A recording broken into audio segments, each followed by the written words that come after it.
বাবা অমরনাথজির গুহাতে ওখানে ফটো তুললাম এই বরফের ওখানে। তারপর ওখান থেকে আমরা সন্ধ্যের সময় বেরিয়ে গেলাম। মোটামুটি 7টা বেজে গেছে, 7টা থেকে বেরোলাম আর পৌঁছতানিতে এসে পৌঁছলাম। সেই পৌঁছানিতে আসতে আমাদের রাত্রি মোটামুটি 9:30 10টা বেজে গেছিলো।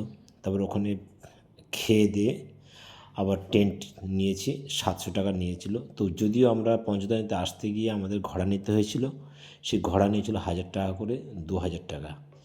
এরপর দেখাবো পঞ্চতারিণী থেকে কিভাবে আমরা পেহেলগাঁও গেছি এবং সেখানে হোটেল ভাড়া করেছিলাম। ও পঞ্চতারিণী থেকে আমাদের ঘোড়া করে যে চন্দনবাড়ি পর্যন্ত গেছিলাম সেটা কত নিয়েছিল সেটা দেখাবো। পুরো ভিডিওটা স্কিপ না করে দেখলে সমস্ত কিছু জানা যাবে ঘোড়া কত কী নিয়েছিল।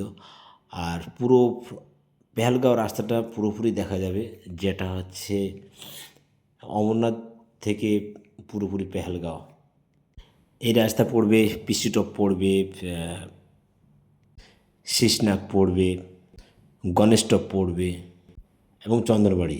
এইগুলোর পুরো সৌন্দর্যটা মানে দেখতে পাবে সবাই, যদি স্কিপ না করে যাও। যদি স্কিপ করে গেলে কোনো কিছু দেখতে পাবে না, কোনটা কত কী দাম নিয়েছিল। আমরা যখন পঞ্চতারিণী থেকে বের হই তখন বাজে সকাল 7:30। এই যে আমরা এবার বেরোচ্ছি পঞ্চতারিণী থেকে, বৃষ্টি হচ্ছে। এই এত সুন্দর জায়গা পঞ্চতারিণী, চারিদিকে পাহাড়, চারিদিকে পাহাড়, আমরা পাহাড়ের মাঝখানে আছি। এই যে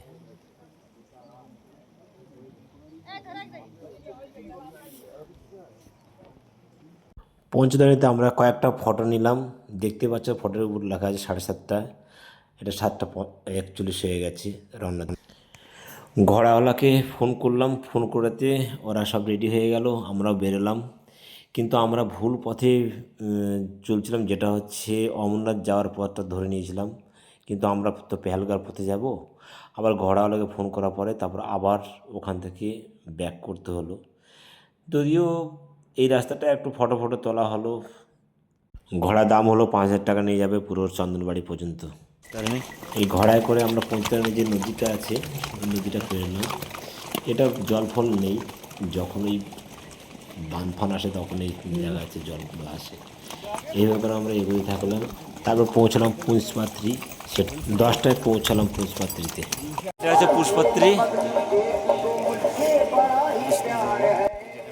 আমরা 10টা নাগাদ এই পুষ্পাত্রীতে এসে পৌঁছালাম। এখানে যেহেতু আমি আগেই বলেছিলাম শরীরটা একটু খারাপ ছিল, একটু এখানে বাথরুম ফাথরুম করে নিলাম। পায়খানা বাথরুমে কোনো অসুবিধা নেই।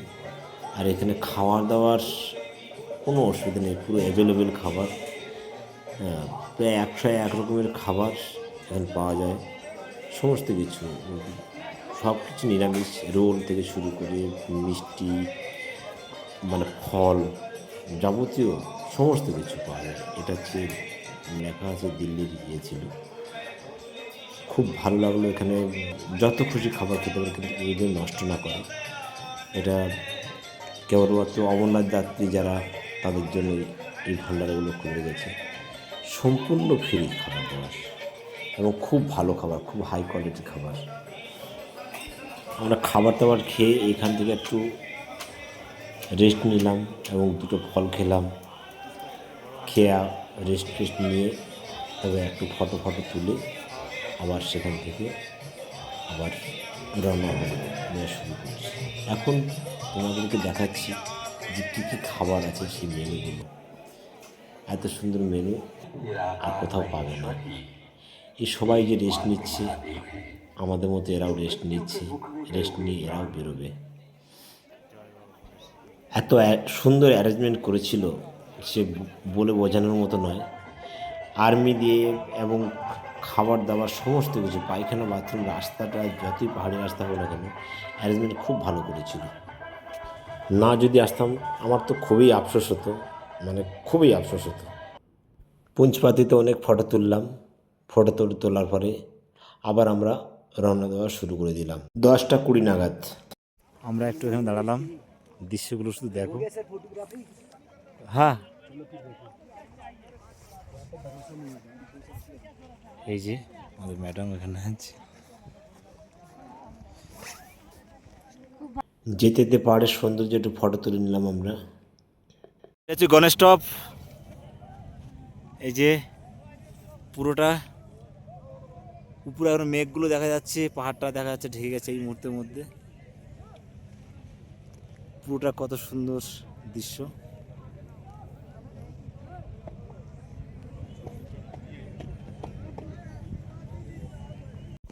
গণেশ টপে আমরা অনেক ফটো তুললাম।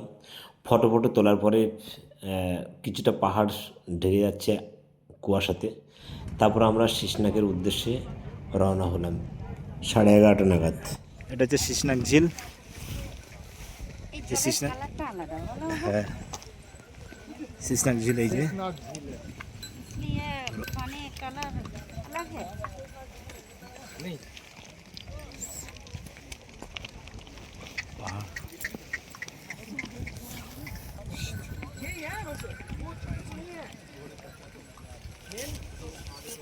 ভালো ভালো লাগছে। অনেক ফটো তুললাম, ভিডিও করলাম আমরা শীশনাগে।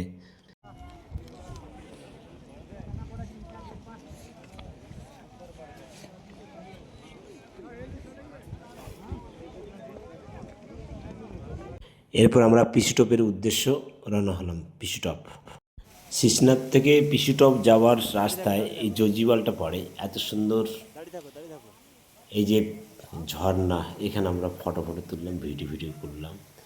তারপরে পিসিটপের উদ্দেশ্যে রওনা হলাম। পিসি টপ।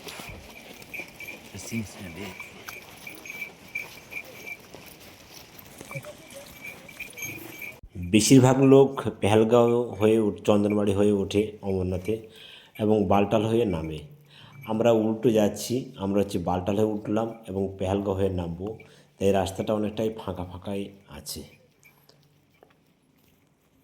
অবশেষে আমরা চন্দনবাড়ি পৌঁছে যাচ্ছি প্রায়। আর পাশে নদী দিয়ে জলের আওয়াজ হচ্ছে। পাহাড়ের সৌন্দর্য দেখতে চন্দনবাড়ি পৌঁছালাম। এবার আমরা পেহেলগাঁওয়ের এই হোটেলে উঠলাম। এটা হচ্ছে রাজ প্যালেস, খুব ভালো হোটেল। আমরা আগে এসেছিলাম তখন এখানেই ছিলাম, যখন জম্মু কাশ্মীর ট্যুর করেছিলাম তখন এখানে ছিলাম। পেহেলগাঁওয়ের এই হোটেলটা, এটা নেবে 1,500 টাকার মতো নিয়েছে আমাদের, এবং 800 থেকে 2,000 টাকা বলবে, দরদাম করে নিতে হবে। খুব ভালো হোটেলটা, দেখাচ্ছি। এই হচ্ছে সামনের দৃশ্য।